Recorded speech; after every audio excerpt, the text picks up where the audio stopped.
নামাজের পাবন্দির জন্য মাঝে মাঝে ওমরাহ করা দরকার। ওখানে গেলে নামাজের পাবন্দি হয় এবং নামাজ উপলব্ধি করা যায়, অনুভব করা যায়, ফিল করা যায়। নামাজ তো আসছেই ওই বাইতুল্লাহ থেকে, মক্কা মদিনা থেকে আসে না, ওখানে গেলে নামাজকে ফিল করা যায়। তো এটা আসলে ভাষায় প্রকাশ করতে পারবো না, এটা আমি পরামর্শ দিলাম যদি কারো সামর্থ্য থাকে এবং ইলমে আমলে দৃঢ়তায় ধারাবাহিকতায় ঘাটতি দেখা যাচ্ছে, তাহলে ওমরা করে আসলে ভালো হয়।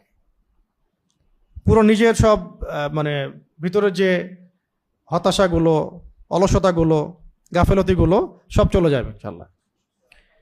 নিজেকে ফিল করা যায় যে খুব মুনাওয়ার মনে হচ্ছে, আলোকিত মনে হচ্ছে, গোনামুক্ত মনে হচ্ছে। ওখানে যে কাজগুলো আছে, কাজগুলো করতে থাকলে ইসলামের সব পিলারগুলোকে ধরে ফেলা সহজ হয়।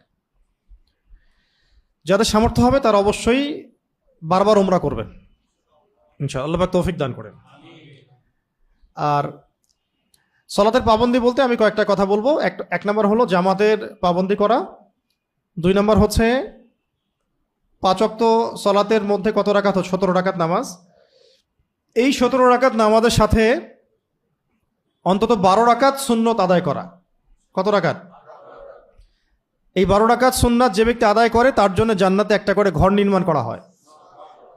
প্রথমটা হচ্ছে ফজরের আগের 2, যেটাকে এক পাল্লায় রাখলে এবং দুনিয়ার মধ্যে যা কিছু আছে এটাকে আরেক পাল্লায় রাখলে ওই 2 রাকাত সুন্নত ভারী হবে।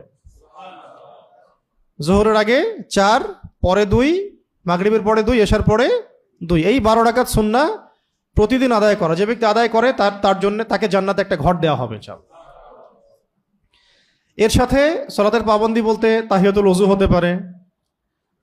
তাহিয়াতুল ওযু মানে ওযু করে এসে 2 রাকাত নামাজ পড়া, তাহিয়াতুল ওযু হয়ে গেল। যখন কোনো গুনাহ হয়ে গেছে 2 রাকাত নামাজ পড়া তওবার নিয়াতে। কোনো গুনাহ হয়ে গেছে বা ভুল হয়ে গেছে, ওযু করে 2 রাকাত নামাজ পড়া তওবার নিয়াতে। কোনো প্রয়োজন দেখা দিয়েছে বা কোনো সমস্যা, কোনো সংকট, ওযু করে এসে 2 রাকাত সলাতুল হাজত। এরপর যে কোনো সূরা দিয়েই পড়া যায়। তবে একটা কিতাবে পেলাম যে প্রথম রাকাতে সূরা ফাতিহার সাথে সূরা কাফিরুন, দ্বিতীয় রাকাতে সূরা ফাতিহার সাথে সূরা ইখলাস। ইনশাআল্লাহ এগুলো পরীক্ষিত আমল আছে কিছু। অনেক বড় বড় বুজুর্গ চলে গেছেন দুনিয়া থেকে, তাদের অনেক পরীক্ষিত আমল আছে। এগুলো আবার বেদাত না, কিন্তু বলে বসে এটা বেদাত। পান থেকে চুন খসলেই তো এখন শিরিক, বেদাত, হারাম। এই যে এগুলো প্রান্তিক চিন্তাটা থেকে বের হয়ে আসবেন। ওলামা একরামদের সোহবতে আসলে প্রান্তিক চিন্তাটা থেকে মানুষ বের হয়ে আসতে পারে এবং চিন্তাটা প্রশস্ত হয়, ব্যালেন্সড হয়। হ্যাঁ, তো প্রথম রাকাতে আপনি সূরা কাফিরুন যে কোনো সূরাই পড়তে পারেন। আমি বললাম যে অনেক বুজুর্গদের পরীক্ষিত কিছু আমল আছে। প্রথম রাকাতে সূরা ফাতিহার সাথে সূরা কাফিরুন, দ্বিতীয় রাকাতে সূরা ফাতিহার সাথে সূরা ইখলাস পড়ে তারা দোয়া করেছেন, কাজ হয়ে গেছে। অনেকে প্রথম রাকাতে সূরা ফালাক পড়েছেন, দ্বিতীয় রাকাতে সূরা নাস পড়েছেন, হয়ে গেছে। এরকম অনেক আমল আছে মানুষের যেগুলো ফল পাওয়া গেছে। ইতিপূর্বে বহু বড় বড় ওলামা একরাম, আকাবিরগণ, আসলাফগণ চলে গেছেন, তারা এগুলো থেকে ফয়দা পেয়েছেন, তাই তাদের কিতাবাদিতে লিখেছেন। সেগুলো আমল করতে কোনো অসুবিধা নাই।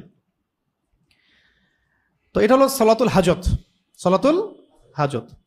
আর তাহিয়াতুল ওযু মানে ওযু করে এসে 2 রাকাত নামাজ পড়া। বেলাল রাদিয়াল্লাহু আনহুর খাস আমল, খুসুসি আমল, যার ফলশ্রুতিতে তাকে নবী সাল্লাল্লাহু আলাইহি ওয়াসাল্লাম বলেছিলেন কি, জান্নাতে যখনই আমি যাই তোমার পায়ের আওয়াজ শুনতে পাই। ওনার খুসুসি আমল ছিল, যখনই ওযু ছুটে যাইতো তিনি ওযু করতেন, ওই ওযু দিয়ে 2 রাকাত নামাজ পড়তেন। এটা আমরা তাহিয়াতুল ওযু বলি, তাহিয়াতুল ওযু। মসজিদে ঢুকেছেন, নামাজ এখনো শুরু হয় নাই, তো ওযু আছে, 2 রাকাত নামাজ পড়ে বসা, এটার নাম তাহিয়াতুল মসজিদ। এটাও আমল করা যায়। সালাতের পাবন্দি বলতে এগুলো চলে আসে। আর সবচেয়ে জরুরি সালাত হলো ফরজ সালাতের পরে তাহাজ্জুদ। কোন সালাত?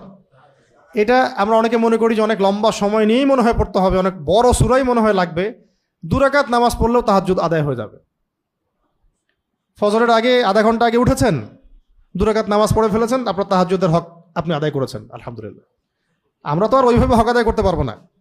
আমি হাজিরা দিলাম অন্তত, কি দিলাম? হাজিরা দিলাম অন্তত। অনেকে দেখা যায় এই যে এখনই 10টা বাজে, ঘুমাতে ঘুমাতে 12টা 1টা বেজে যাবে, স্বাভাবিক। কারণ এখন এমনভাবে বিশ্বকে সাজানো হয়েছে দিন হয়ে গেছে রাত, রাত হয়ে গেছে দিন। অনেকের কিছু করার নাই, অনেকের জব সেকশন এমন, পড়াশোনা সেকশন এমন, প্যাটার্নটা এমন। আর যারা একটু ওয়াজ মাহফিল করতে যাবেন তাদের তো আর কথাই নেই, তাদের তো রাত আর রাত থাকবে না, রাত হবে দিন, দিন হবে রাত। এটাও একটা কারণ, এই সিস্টেমগুলো থেকে বের হতে হবে, মসজিদ ভিত্তিক প্রোগ্রামগুলো করতে হবে। রাতের ঘুম হারাম হয়ে যায় এগুলোর কারণে। তো যদি দেরি হয়ে যায় ঘুমাতে, ঘুমানোর আগে 2 রাকাত নামাজ পড়ে ঘুমানো, তাও কিয়ামুল লাইলের হকটা আদায় হলো। ঠিক আছে? তো নবী সাল্লাল্লাহু আলাইহি ওয়াসাল্লাম পড়তেন 8 রাকাত, 11 রাকাত, বেতন নামাজ পড়তেন, শেষে 11 রাকাত হতো, 13 রাকাত হতো অনেক সময়। তো এই নামাজ অনেক লম্বা হতো, অনেক লম্বা হতো, মানে পা ফুলে যাওয়ার মতো লম্বা হতো। আমরা যেহেতু এটা পারবো না, ছোট ছোট করে নামাজ পড়তে থাকা যতক্ষণ আপনি পারলেন, এবং ওই সময় বেশি বেশি দোয়া করতে থাকা।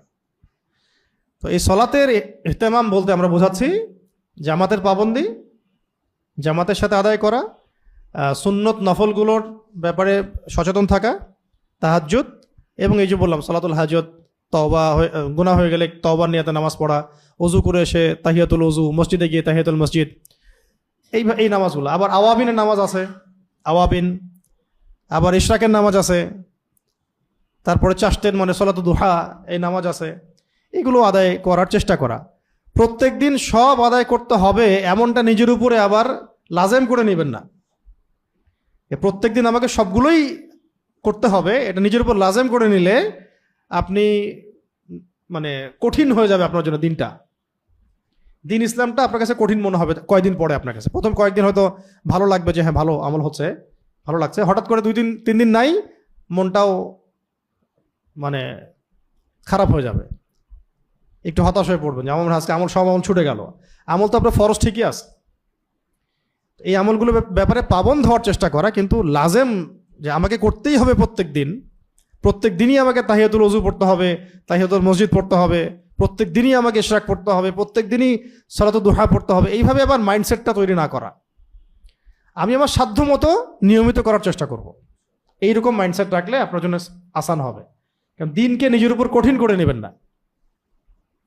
হ্যাঁ, কারণ সব দিন তো সমান যাবে না আপনার, সব দিন কি যাবে না, সমান যাবে না। আজকে ফ্রি আসি, করতে পারছি, কালকে তো আপনি ফ্রি নাও থাকতে পারেন, তখন আপনার ভিতরটা অস্থির হয়ে যাবে এগুলোর জন্য। তো আল্লাহ পাক সবাইকে বোঝার তৌফিক দান করেন।